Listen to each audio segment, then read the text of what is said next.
একদিকে Apple iOS 18.2 আপডেটের announcement দিয়ে পুরাই হইচই ফেলে দিয়েছে। কি কুল ফিচার্স থাকছে এই আপডেটে সেটা জানাবো। সেই সাথে রয়েছে অ্যাপল বাজারে আনতে যাচ্ছে ফোল্ডেবল ফোন। স্পেকুলেশন করা হচ্ছে মার্কেট ডাউন করে দিবে অন্য সব কোম্পানির। অ্যান্ড সাউথ কোরিয়া বিশ্বে প্রথম রোবট দিয়ে তাদের জন্মহারের সমস্যা সমাধান করলো। প্রথমে আসি অ্যাপলের কাছে। রিসেন্টলি অ্যাপল অ্যানাউন্সড করে তাদের নিউ ফিচার iOS 18.2 অ্যান্ড যেটা আপডেট করার পর আপনি এক্সপেরিয়েন্স করতে পারবেন এমন সব কুল ফিচার্স যা হয়তো আগে কখনো এক্সপেরিয়েন্স করেননি। এখন প্রশ্ন হলো কি এমন সব ফিচার্স থাকছে এখানে। ওয়েল, এই অ্যাপল ইন্টেলিজেন্সের সবচেয়ে আলোচিত ফিচার হচ্ছে এখন থেকে সরাসরি সিরি এর সাথে যুক্ত হবে চ্যাট জিপিটি, যার ফলে আপনি সিরিকে কোনো বিষয় আস্ক করলে সে চ্যাট জিপিটির সাথে ডিটারমেন্ট করে আপনাকে একটা হেল্পফুল সলিউশন দিবে। যেমন ধরুন, আপনি কোনো প্লেসের পিকচার তুলে সিরিকে জিজ্ঞাসা করলেন যে সেই জায়গাটা ডেকোরেশন করতে আপনার কি ধরনের এলিমেন্টস দরকার। সিরি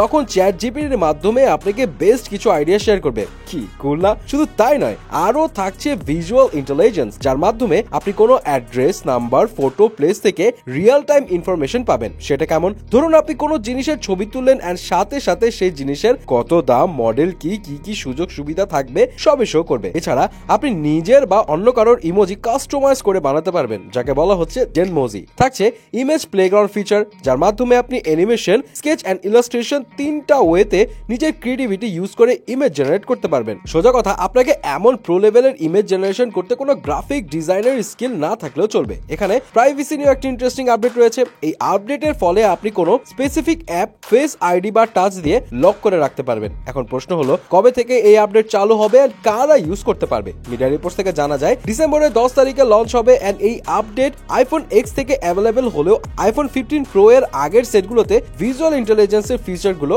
সাপোর্ট করবে না। অন্যদিকে অনেকদিন হলো স্পেকুলেশন করা হচ্ছে অ্যাপল তাদের ফোল্ডেবল ফোন বাজারে আনতে যাচ্ছে। রিউটার্সও এই বিষয়ে জানায় অ্যাপল প্ল্যান করছে ফোল্ডেবল ফোন নিয়ে কাজ করবে। সো ফাইনালি ইন্ডিয়া টুডের একটা প্রতিবেদনে বলা হয় বাজ উঠেছে 2026 সালের মাঝামাঝিতেই বাজারে আসতে পারে অ্যাপলের ফোল্ডেবল ফোন। এখন এই নিউজের পর থেকেই অনেকে স্পেকুলেশন করছে মার্কেট কাঁপানো স্যামসাং এর ফোল্ডেবল ফোনের মার্কেটও কি ডাউন করে দিতে পারে অ্যাপল। যেহেতু অ্যাপলের ফিচার গুলো নিয়ে সবার বেশ ইন্টারেস্ট থাকে, সো সেই দিক থেকে বিবেচনা যদি করা হয় সত্যি ফোল্ডেবল ফোন আইফোন নিয়ে আসলে সবার নজর যে কাড়বে সেটা তো ফর শিওর। বাট কি কি ফিচার্স থাকবে এ নিয়ে বেশি ডিটেলস জানা যায়নি, বাট ধারণা করা হচ্ছে প্রিমিয়াম ডিজাইনের সাথে থাকবে ফ্লেক্সিবল ওএলইডি ডিসপ্লে, যা কয়েক লক্ষ বার ফোল্ড করা যাবে। সেই সাথে হাই রেজলিউশনের ক্যামেরা তো থাকছেই। এন্ড ফাইনালি সাউথ কোরিয়া হলো বিশ্বের প্রথম দেশ যারা কিনা 10% রোবট দিয়ে রিপ্লেস করেছে তাদের ওয়ার্কফোর্স। মিডিয়া রিপোর্টস থেকে জানা যায় সাউথ কোরিয়া প্রতি 10,000 মানুষের এগেইনস্টে 1102টি রোবট কাজ করে।